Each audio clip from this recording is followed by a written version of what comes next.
Hoy tenemos un tema que se llama raíces que nos atan. Les recuerdo algo, que estuvimos hablando de la obra de Cristo en la cruz, parte de la santificación. Estuvimos hablando acerca de la justificación, de la santificación, la redención y el testimonio del Espíritu Santo. Quizá no lo voy a repetir otra vez, solamente decirles que cuando Cristo muere en la cruz del Calvario hace una obra perfecta. Podemos declarar que somos nuevas personas, que ya no hacemos o ya no pensamos como pensábamos antes. ¿Qué quiere decir la palabra justificación? La palabra justificación quiere decir ser declarados libres de la culpa. Lo vuelvo a repetir. Justificación quiere decir ser declarados libres de la culpa. ¿Cuál culpa? Pablo lo dice en Romanos capítulo 5, que somos enemigos de Dios. Fíjense, no somos cualquier ser humano, así, no. Somos enemigos de Dios sin Cristo. Por eso Pablo habla en Romanos capítulo 5, dice, por quien tenemos acceso a esta gracia. Pablo habla en Romanos 5, después de hablar de que somos justificados, que tenemos acceso, entrada a la presencia de Dios. La palabra acceso en griego, estoy hablando con puros estudiantes puros teólogos, ¿verdad? La palabra acceso en griego es prosagoge, que quiere decir entrar a la presencia de un rey, y segundo lugar, quiere decir llegar a puerto seguro. Prosagoge. Lo encuentran en Romanos. Cuando Pablo dice tenemos acceso a esta gracia, la palabra acceso en griego, traducido al español, prosagoge, quiere decir entramos ante la presencia real, ante la presencia de Dios cuando aceptamos a Jesús. ¿No están contentos por eso? ¿Sí? Y la palabra prosagoge en la segunda definición quiere decir llegar a puerto seguro. Eso se llama la justificación. Así que cuando tú vienes a Jesús, tú no estás adoptando una bonita religión ni cambiaste de religión, encontraste la vida. Por eso Jesús dijo, yo soy el camino, la verdad y la vida. Así que fuiste justificado, santificado, quiere decir que tu vida ahora le pertenece a Dios. Eso es la santificación. Que tu vida, ¿qué es la santificación? Que tu vida le pertenece ahora a Dios. Ya no haces tu propia voluntad como antes. Tú hacías lo que querías, ahora ya no, porque fuiste santificado. Es decir, cuando aceptaste a Jesús, Él envió su Espíritu Santo para que fueras santificado.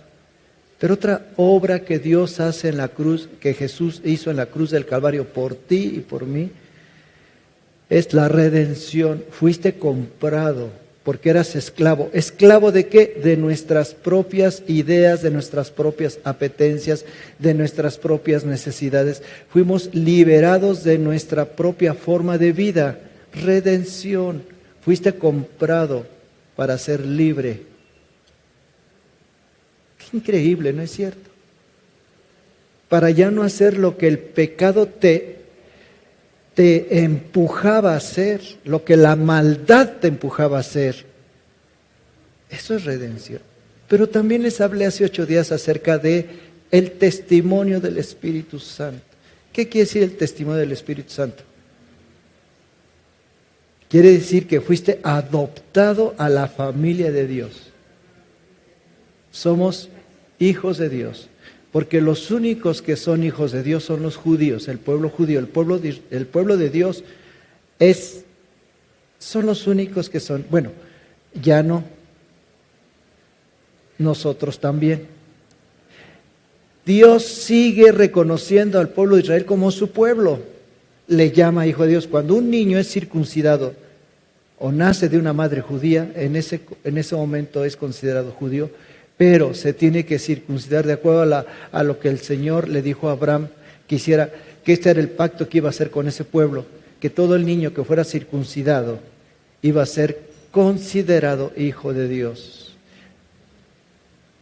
En la circuncisión al pequeño se le quita un pedazo de piel, el prepucio, ¿verdad? El prepucio significa la vieja naturaleza humana. Amén. El prepucio significa la vieja naturaleza humana. Y cuando un niño es circuncidado, recibe la aprobación de Dios para ser considerado hijo de Dios. El prepucio significa la vieja naturaleza humana y es justificado por Dios sin sacrificio, simplemente por esa operación, ese corte que se hace en el prepucio del bebé. Y Dios lo considera su hijo, su pueblo. Aleluya. Pero qué increíble, nosotros que hemos aceptado a Jesús, también somos considerados hijos de Dios sin necesidad de la circuncisión, solamente al poner nuestra confianza en Jesucristo. Por eso podemos entender ese versículo de Juan 1:12, 11, 12, 13. Mas a todos los que le recibieron, a los que creen en su nombre, les dio, ¿qué quiere decir potestad? Privilegio. Potestad quiere decir el privilegio de ser hechos, ¿qué? Hijos de Dios. Cuando aceptamos al Mesías, al Señor, en nuestro corazón recibimos el privilegio de ser constituidos, declarados jurídica y espiritualmente hablando en el reino de Dios. Escúcheme bien, jurídicamente, espiritualmente hablando, somos considerados el pueblo de Dios. ¿A poco no están contentos por eso? Soy el pueblo de Dios. Pero hay algo que tenemos que aprender en esta tarde. Es que después de que el Señor nos salva, todavía quedan resabios, cosas aquí dentro que necesitan ser curados, necesitan ser sanados, porque a pesar de que ya ahora eres cristiano, ya te bautizaste, algunos no se han bautizado, ¿verdad? De lo que se han perdido. Pero creíste en Jesús, te bautizaste, entonces tienes como finalidad vivir la santidad. Es decir, hay un proceso que se llama la santificación. Es un proceso que no se da de la noche a la mañana. Quiere decir que tú no eres maduro ahorita como cristiano. Comienzas la carrera cristiana como, digamos, un maratón. Todos estamos en el maratón y uno es el que se lleva la presea. Dice Pablo, ese proceso desde que conociste a Jesús hasta cuando mueras, ese proceso se le llama la santificación. Es un proceso espiritual que inicia con la conversión. Y en este momento tú estás en proceso de la santificación, quiere decir, cada día tú comienzas a hacer algo bueno, comienzas a dejar esas viejas costumbres, esos viejos hábitos, esa forma de vida, la comienzas a dejar. Eso se llama la santificación hasta que Cristo venga. Hay dos tipos de redención. La redención actual, la que hace Cristo cuando lo aceptaste, eso se llama la redención actual del cuerpo, de tu alma. Pero viene una segunda redención, la redención de tu alma. Cuando mueres, viene la segunda experiencia de redención, porque es cuando tú vas a entrar al reino de Dios. Y cuando venga Cristo, tu cuerpo va a ser transformado en gloria. Eso se llama redención, la segunda redención. La primera es cuando aceptas a Jesús. La segunda es cuando mueres y entras a la presencia de Dios. Qué interesante, ¿verdad? Por eso Pablo dice en la 1 Tesalonicenses que nuestro cuerpo será transformado. ¿Por qué? Porque Dios va a hacer una transformación, una redención completa. Cuerpo, alma y espíritu. Por eso cuando Cristo venga, dice la Biblia que los que estén en Cristo van a ser transformados, vivos. Pero si han muerto, su cuerpo va a ser levantado de la tumba para recibir un cuerpo glorioso. Eso se llama redención. La redención del cuerpo y la redención total de tu espíritu, cuerpo y alma. ¡Gloria a Dios! ¡Qué increíble es esto! Entonces vamos a hablar acerca de raíces que nos atan. ¿Qué es una raíz? Vemos el árbol por fuera, pero hay unas raíces que se nutren de la tierra. Dice el diccionario que una raíz es la parte oculta de una cosa y de la cual procede la parte visible o manifiesta. Así que no vemos el árbol, pero sus raíces están metidas en la tierra, de donde recibe la nutrición ese arbolito, esa plantita. Si tú cortas el árbol, pues deja de recibir el alimento, la nutrición. Quiero decirles hoy en esta hermosa tarde, queridos, que a pesar de que ya fuimos redimidos, que ya fuimos justificados, que estamos en el proceso de la santificación, no es de la noche a la mañana, tenemos que pasar por experiencias.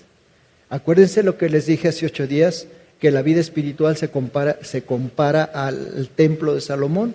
El templo de Salomón estaba dividido en 3 partes: el atrio de los gentiles, el lugar santo y el lugar santísimo. Léanlo en la Biblia, por favor. También el tabernáculo de reunión, que Dios le dijo a Moisés que lo estableciera en el desierto. El tabernáculo de reunión tenía 3 partes: el lugar, el atrio, el lugar santo y el lugar santísimo. ¿Qué significa esto? Que tú no recibes la perfección para ser cristiano de la noche a la mañana. Es un proceso que a veces dura toda la vida, pero que tienes que iniciarlo y tienes que obedecer las instrucciones de Dios, porque si no, toda tu vida vas a quedar un niño espiritual.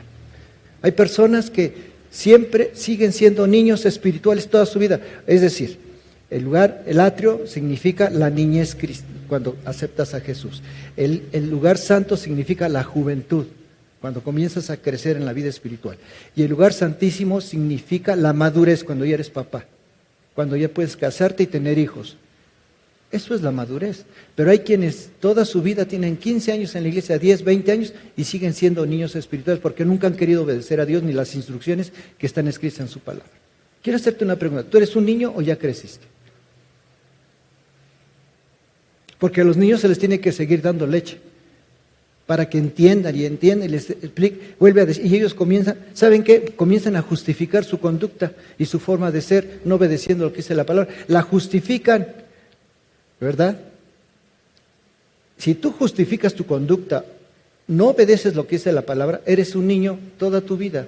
Tienes que aprender a obedecer, a caminar en obediencia a lo que dice su palabra. Ahora, vamos a hablar de raíces que nos atan. ¿Cuáles son esas raíces? Quiero que leamos Éxodo capítulo 34, versículo 7. Fíjate lo que dice la palabra de Dios. Fíjense que Moisés se subió al monte. Quiero que entendamos algo acerca de Moisés. Dios le mostró a Moisés parte de su gloria. ¿Qué quiere decir la palabra gloria? Su presencia. Dice que se puso de espaldas porque Moisés quería saber más de él, estaba enamorado de Dios. Dice, no hay ningún hombre que me pueda ver y seguir viviendo. Y cuando Dios se le revela a Moisés, le revela este pasaje de la Escritura. Dios le dice a Moisés, yo derramo amor inagotable a 1000 generaciones y perdono la iniquidad, la rebelión y el pecado. Hasta ahí vamos a leer. Después leeremos lo próximo. Pero les voy a leer solamente esto. Yo derramo amor inagotable a 1000 generaciones y perdono la iniquidad, la rebelión y el pecado. Así que cuando aceptas a Jesús, Jesús te perdona tu pecado, la iniquidad y la rebelión. Pero esto es algo que tenemos que entender claramente. Voy a hablar un poco acerca del pecado. Aunque usted no lo crea, todavía hay en nosotros algo que desagrada a Dios y que necesita ser curado. En nosotros todavía existe algo que necesita ser sanado, que se llama pecado. ¿Qué es pecado? La palabra pecado quiere decir en griego errar al blanco, no dar en el blanco. Es aquella persona, Pablo lo dice, lo vuelvo a repetir en Romanos capítulo 5, por favor lean la palabra de Dios. Dice, pues si siendo enemigos de Dios, es decir, no cualquier persona, no cualquier incrédulo, no cualquier ateo, no cualquier pecador. La Biblia dice que nosotros éramos enemigos de Dios. ¿Qué quiere decir enemigo? Quiere decir esto, que Dios nos había dado la espalda. ¿Qué quiere decir ser enemigo de Dios? Que Dios nos da la espalda, no te escucha. Eso es ser enemigos. Pero Pablo dice, pues si siendo enemigos de Dios, ahora Él nos ha reconciliado. ¿Qué es la palabra reconciliación? Es la palabra más maravillosa que tenemos en el Nuevo Testamento. Reconciliación quiere decir, yo te perdono. La palabra reconciliación quiere decir, me olvido de tus pecados y de tus faltas y dejas de ser enemigo y ahora te considero mi amigo. ¿Cómo ven ustedes? La palabra pecado es errar al blanco, es desviarse. Y les voy a dar a ustedes, por favor, escúchame bien. No, pecado no quiere decir cualquier cosa. Pecado es la naturaleza humana que no conoce a Jesucristo. Es una persona que está bajo pecado. ¿Qué quiere decir la palabra pecado? Es un poder que somete al hombre. Es una conducta que cautiva totalmente al ser humano y no es libre de querer hacer el bien por más que quiera. Es una enfermedad incurable que te obliga a cometer cosas deslenables, horribles y no te das cuenta. El pecado te hace insensible para buscar a Dios y además no sabes discernir entre lo bueno y lo malo. Incluso el pecado endurece tu conciencia y te hace creer que lo que estás haciendo está bien, cuando los demás se dan cuenta que estás haciendo mal. El pecado te engaña, te domina, te hace que hagas cosas incluso perversas, porque el pecado nubla el sentido común y te justificas diciendo que no es malo. Pues si no es malo lo que estoy haciendo, dice la gente. Es muy trágico no conocer a Jesús. Es muy trágico porque el pecado contamina todo nuestro cuerpo. Por eso la gente, cuando tú le dices, ¿por qué permites que tu niño se vista de niña? ¿Y por qué haces que tu niña se vista de niño? ¿Y por qué le das hormonas a tu niño para que se haga niña? Porque tienen el entendimiento entenebrecido. No es normal ni es natural, pero tienen el entendimiento entenebrecido. ¿Por qué dejas que tu hijo adolescente de 12 años se pinte los labios, se pinte los ojos, se pinte las uñas y diga que es una mujer en un cuerpo de hombre? ¿Por qué lo permites? ¿Sabes por qué? Porque es el pecado. El pecado nos quita el razonamiento.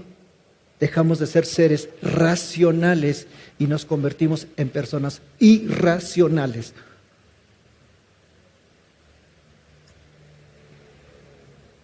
Por eso, les decía yo hace un momento, las personas que hacen cosas horribles es que están sometidos a este tipo de vida. No pueden.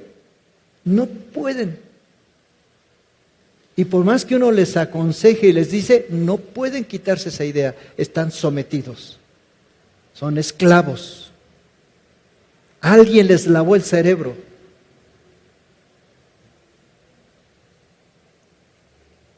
Quiero que leamos Isaías capítulo 1, versículo 6. Esta es una condición de los seres humanos que no conocen o que no tienen a Jesús. Desde la planta del pie hasta la cabeza no hay en él cosa sana, sino herida, hinchazón y podrida llaga. No están curadas, ni vendadas, ni suavizadas con aceite.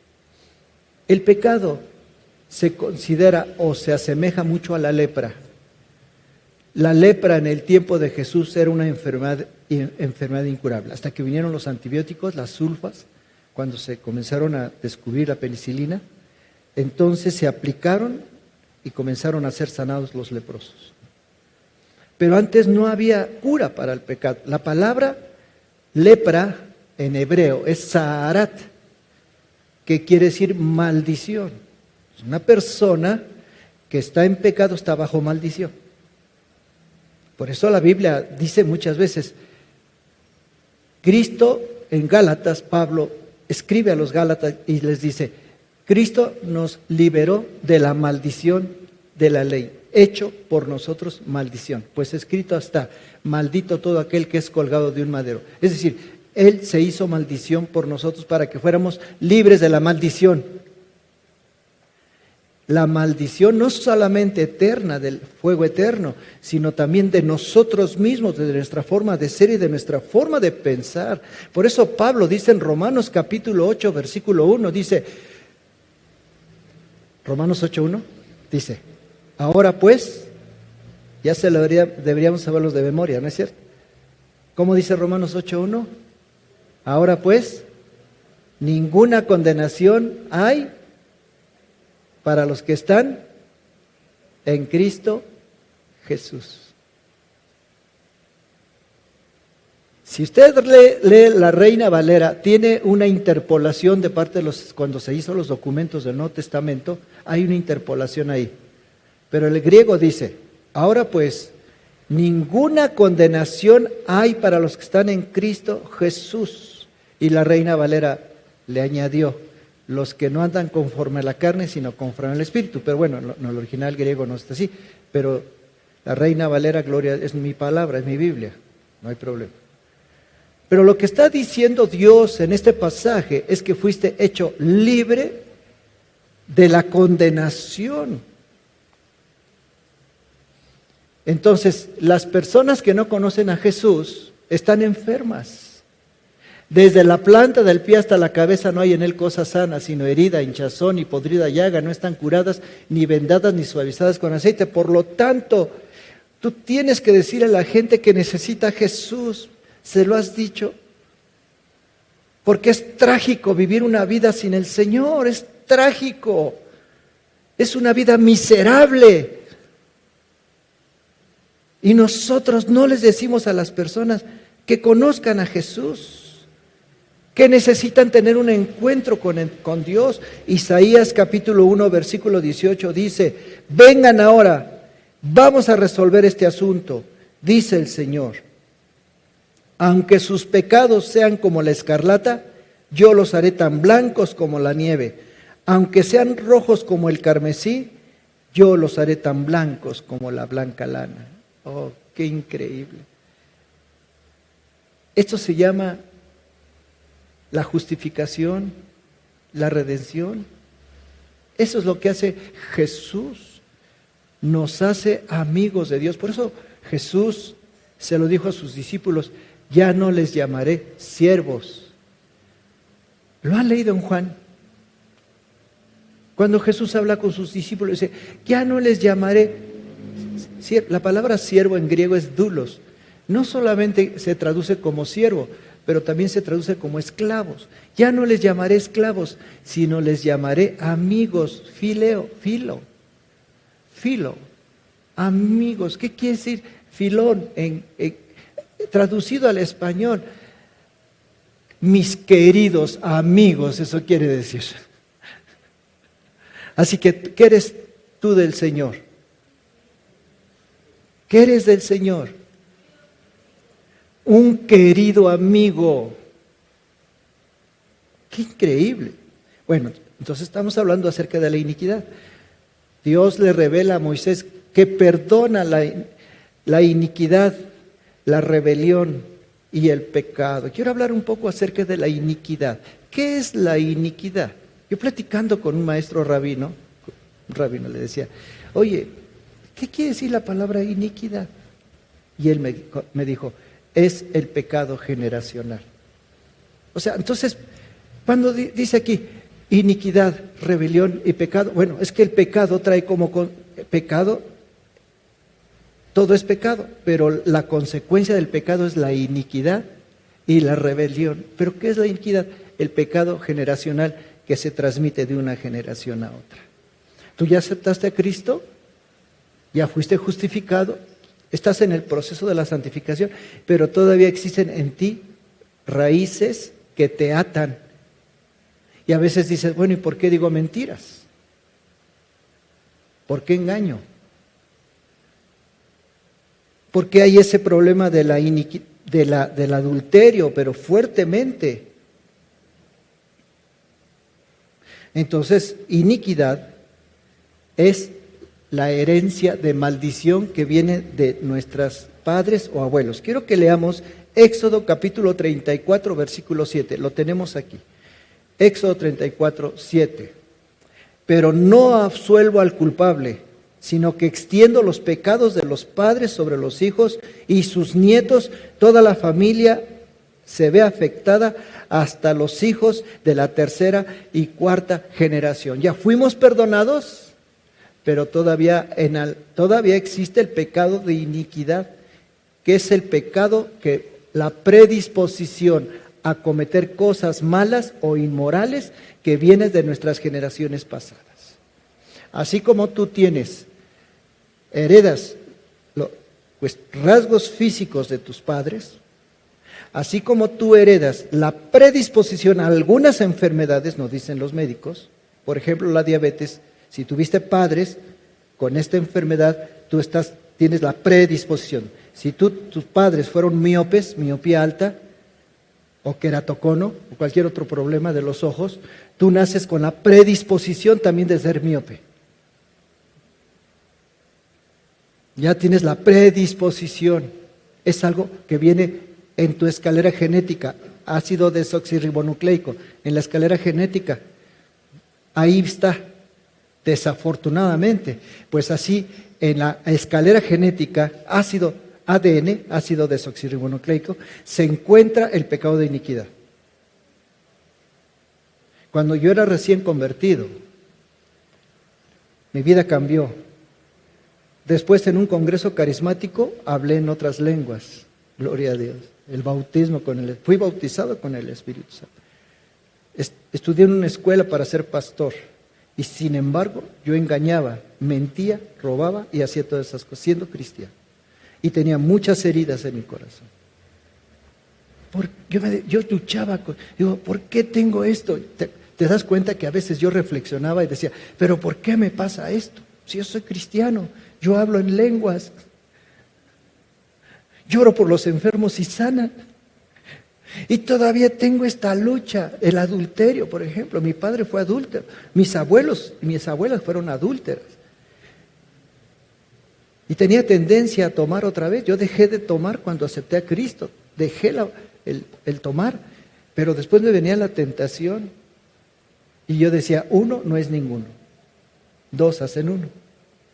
Y como uno no es ninguno, pues vamos de nuez, ¿no? Es decir, la predisposición de mi padre que tomaba alcohol, de mis abuelos. Mi abuela era alcohólica, murió de alcoholismo, mi abuela. Así que yo traía la predisposición. Cuando yo era pequeño, me comenzó a gustar el alcohol. En mi adolescencia yo tomaba alcohol. Y cometía toda clase de impureza sexual. Cuando vine a Cristo se cortó, pero había una raíz todavía en mí que tenía que ser resuelto. Había una herida dentro de mí. Y aún a pesar de ser cristiano y de estudiar en una escuela cristiana, yo seguía teniendo el problema. Entonces yo dije, Señor, ¿pero por qué me pasa esto? ¿Por qué digo mentiras a veces? ¿Por qué engaño a veces? ¿Por qué lucho dentro de mí? Porque había todavía en mí pecado de iniquidad y tenía que ser resuelto y tenía que ser cortada en el nombre de Jesucristo. Tenía que ser resuelto ese problema. No me podía pasar toda mi vida así. El pecado de iniquidad se pasa de una generación a otra. Naces con la predisposición a cometer pecados atroces. El pecado de iniquidad está escondido y trágicamente no nos damos cuenta.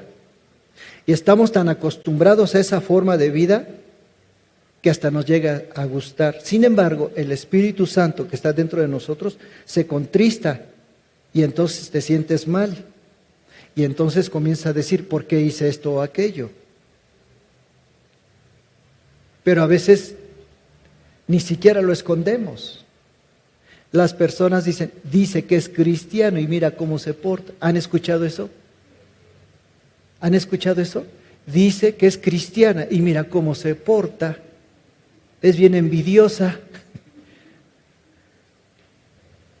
Murmura, habla mal de los demás y dice que va a la iglesia. ¿Han escuchado eso?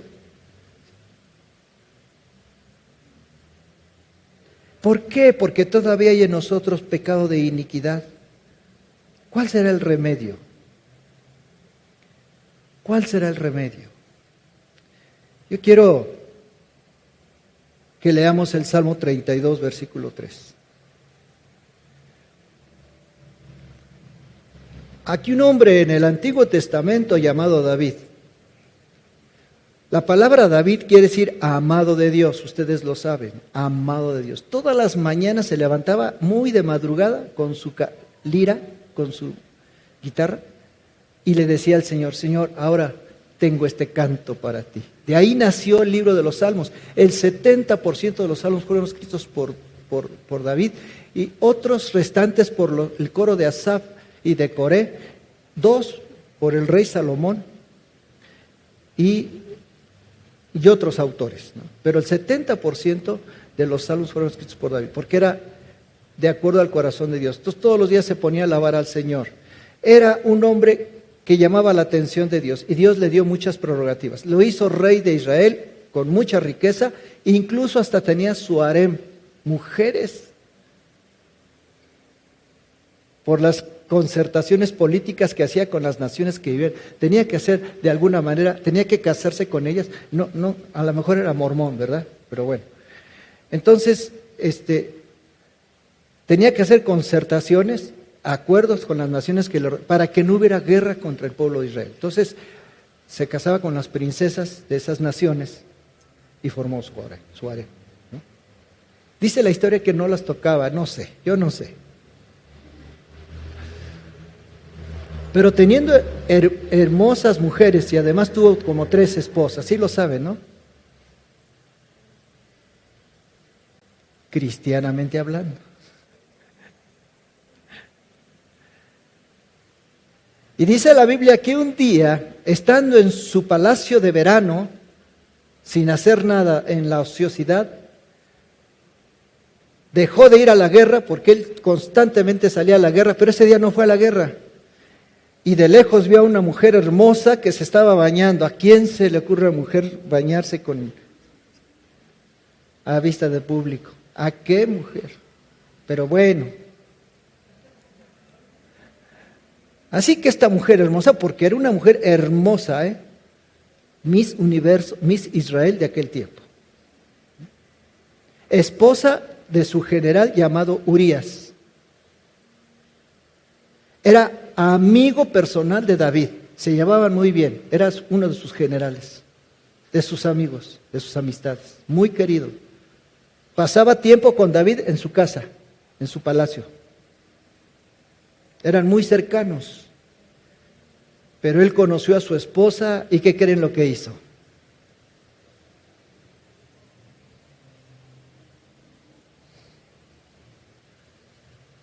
¿Qué hizo David cuando vio a esta mujer hermosa bañándose ahí?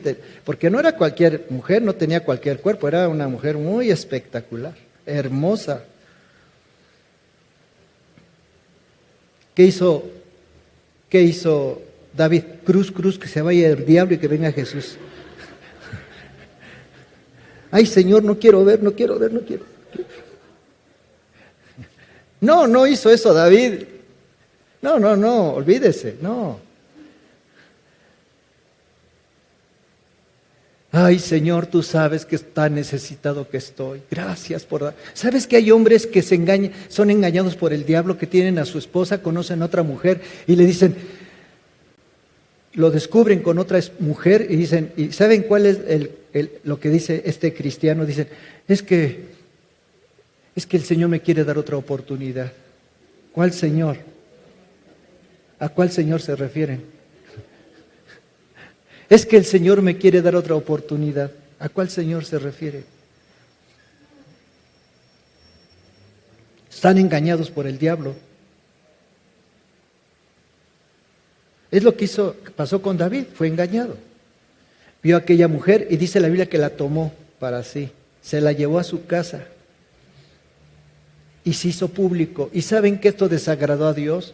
Porque mandó matar a su marido, lo llevó a lo más fuerte de la batalla y ahí murió Urías, amigo de David, y esto desagradó a Dios.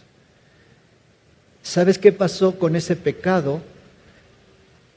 A partir de ese pecado que David cometió contra esa familia y contra Dios, vinieron 13 juicios sobre la casa de David, y uno de ellos fue que su hijo se rebeló contra el rey y se dividió su reino. 13 juicios vinieron sobre la casa de David a causa de haber cometido esta falta, este pecado contra Dios. Fue un pecado contra Dios. ¿Sí me explico? Así que piénsalo bien antes de que tú hagas algo, porque finalmente al que le estamos fallando es ¿a quién? A Dios. ¿Y sabes qué? Le vino una enfermedad terrible que se llama depresión, ansiedad, y comenzó a sentir algo que no había sentido nunca, el remordimiento de haberle fallado a Dios. Y entonces en ese proceso escribió 7 de los más hermosos salmos que nosotros le llamamos salmos penitenciales. La palabra penitencia en latín quiere decir arrepentimiento. Penitencia en latín quiere decir arrepentimiento.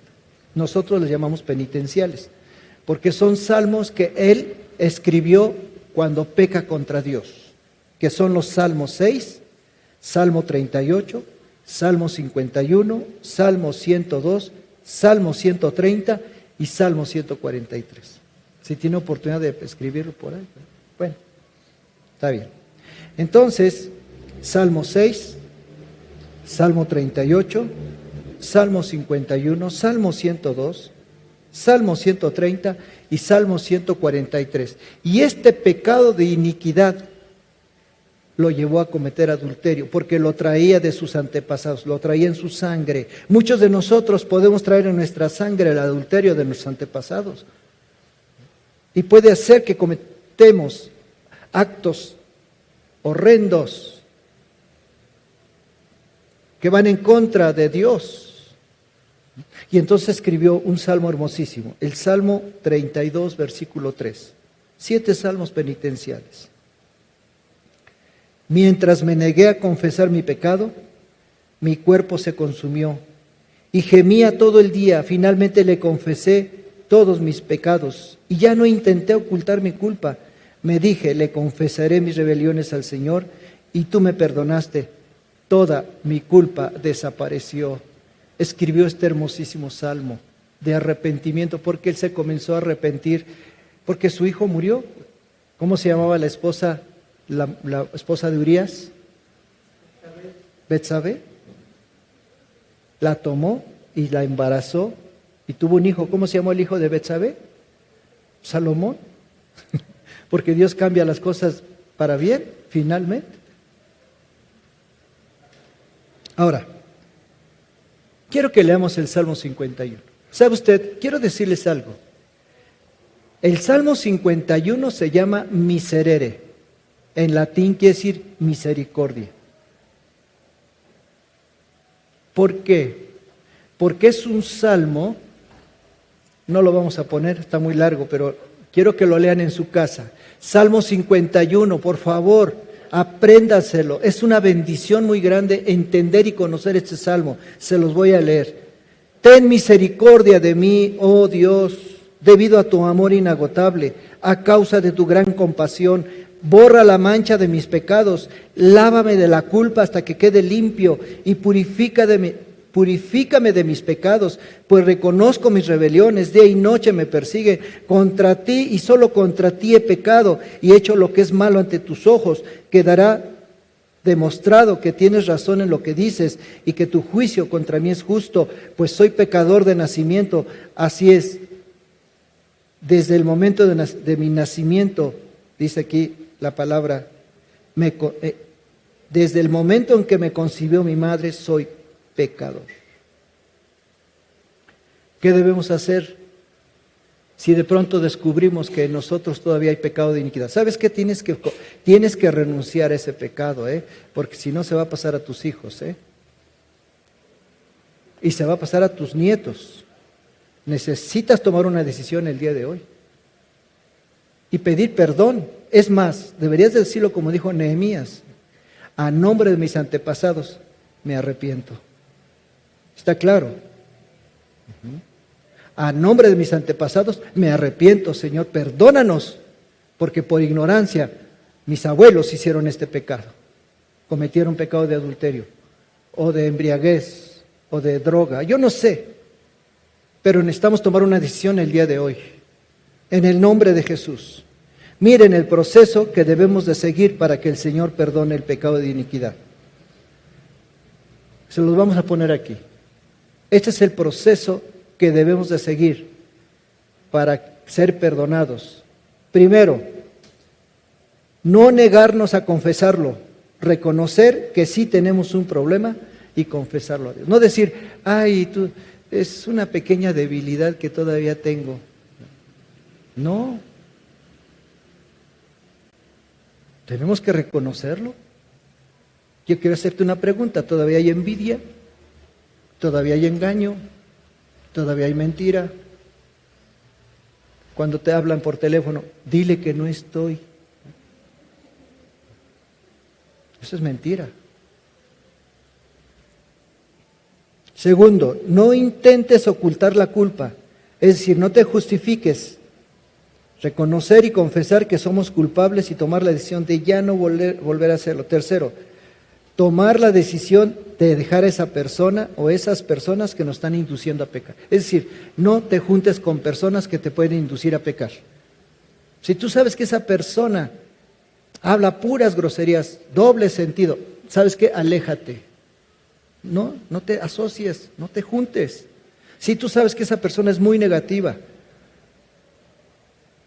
piensa mal de todo, habla mal de todos, habla con puras groserías, ¿sabes qué? Aléjate. Cuarto, finalmente confesar y confesar de todo corazón y recibiremos el perdón de Dios. Como dice el Salmo 51:4, contra ti he pecado, te he agraviado, perdóname, Señor, pues es contra Dios contra quien hemos pecado. Vamos a hablar rápidamente sobre la rebelión para terminar. No tengo mucho tiempo. ¿Qué es rebelión? Es sublevarse contra algo o contra alguien.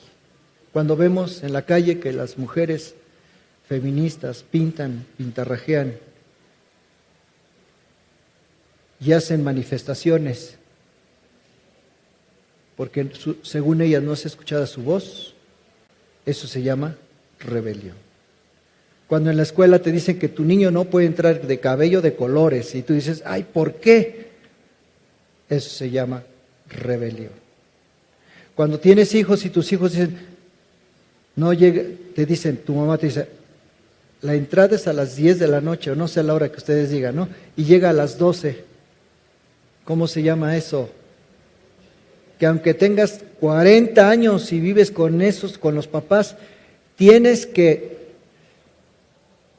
respetar las órdenes, pero si quieres hacer lo que tú quieres, vete a vivir sola o solo. Haz lo que tú quieras. Cuando una esposa habla mal de su marido detrás de él con otras personas, está hablando, ¿qué cree? Ay, ¿qué cree? Eso se llama rebelión. No debes hablar mal de tu cónyuge detrás de a las demás personas, eso se llama rebelión. Y cuando en la escuela te dicen los maestros, su hijo hizo esto, y tú te pones del lado de tu hijo, ¿cómo se llama eso? Cuando tú te pones del lado de tu hijo y le das la razón y justificas a tu hijo, ¿eso se llama cómo? Rebelión. Y cuando alguien te dice, no está bien lo que estás haciendo, y tú lo sigues haciendo y te justificas, es que así soy yo. ¿Qué le importa? Eso se llama rebelión. ¿Qué vamos a hacer con esto? La rebelión es un pecado. Los niños nacen con pecado, por eso hacen berrinches. Un niño berrinchudo es un niño que no es capaz de que sus padres le llamen la atención, porque usted está permitiendo que esa rebelión crezca en él, y cuando es un adolescente le va a hacer la vida de cuadritos. Si usted permite que un niño haga berrinche en la calle, es que usted no tiene autoridad, ni quiere ejercer su autoridad. Está permitiendo que ese niño, cuando sea grande, no va a caber en ningún lugar, porque usted no lo ejercitó en la disciplina, y le va a hacer a los maestros le va a dar problemas. Cuando se case va a tener problemas, porque usted no lo supo educar, no le educó en no ser rebelde. Usted permitió que él hiciera lo que él quisiera, y ahora que es grande es un dolor de cabeza. No cabe en ningún lugar, no cabe en la iglesia, no cabe en su trabajo, no cabe en el matrimonio, en ningún lugar cabe, porque usted lo hizo así.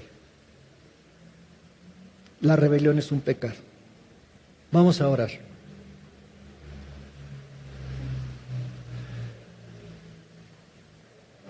Si la Biblia le dice que haga algo, obedézcale. Y si su pastor le dice que haga algo, obedézcale. ¿Cuántos de nosotros hemos dejado de dar a la iglesia por rebelión? Ese es un espíritu de rebelión, ¿eh? El no dar es un espíritu de rebelión. ¿Sí? Ay, no. ¿Para qué lo quieren? Eso es rebelión. La Biblia dice que tenemos que dar. Es una ley espiritual. Pero cuando justificamos nuestra conducta se llama rebelión. Cuando el Señor te dice, no te conviene esa persona, que andes con esa persona, no es correcto, y tú dices, ay, ¿qué tiene de malo? Eso se llama rebelión. ¿Quieren renunciar a la iniquidad y a la rebelión? ¿Quieren levantar sus manos? Díganle a Jesús, perdóname. Díganle como le dijo David en el Salmo 32:3, mientras me negué a confesar mi pecado, mi cuerpo se consumió y gemía todo el día. Finalmente le confesé todos mis pecados y ya no intenté ocultar mi culpa. Me dije, le confesaré mis rebeliones al Señor y tú me perdonaste y toda mi culpa desapareció.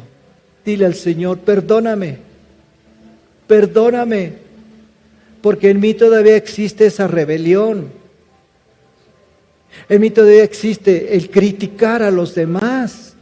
En mí todavía existe la mentira, la murmuración. Perdóname, Señor, porque todavía hago cosas desagradables. Todavía hay en mí, en mi sangre, un espíritu de adulterio de mis padres o de embriaguez. Yo no sé qué puede haber en tus antepasados. Rompe con ese pecado en el nombre de Jesús. Dile, yo rompo,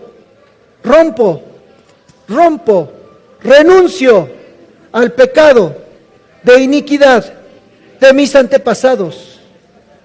Y en este momento, yo soy libre por la sangre de Cristo. Yo soy libre. Jesucristo me ha hecho libre. He hecho fuera esos pensamientos. Echo fuera esas ideas distorsionadas de mi mente y de mi corazón. En este momento yo me declaro libre. Soy libre. Soy libre. En el nombre de Jesús. En el nombre de Jesús. No vuelvo a hacer eso. No vuelvo a cometer esas cosas que yo hacía antes y que pensaban que eran normales. Pero el Señor me ha revelado que está mal.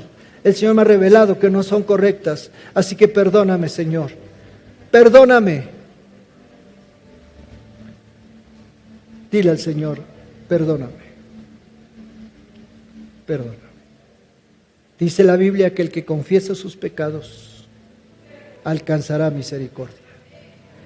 El que reconoce, si no reconoces no va a pasar nada. Pero si reconoces que necesitas un cambio, el Señor te va a sanar. Aleluya.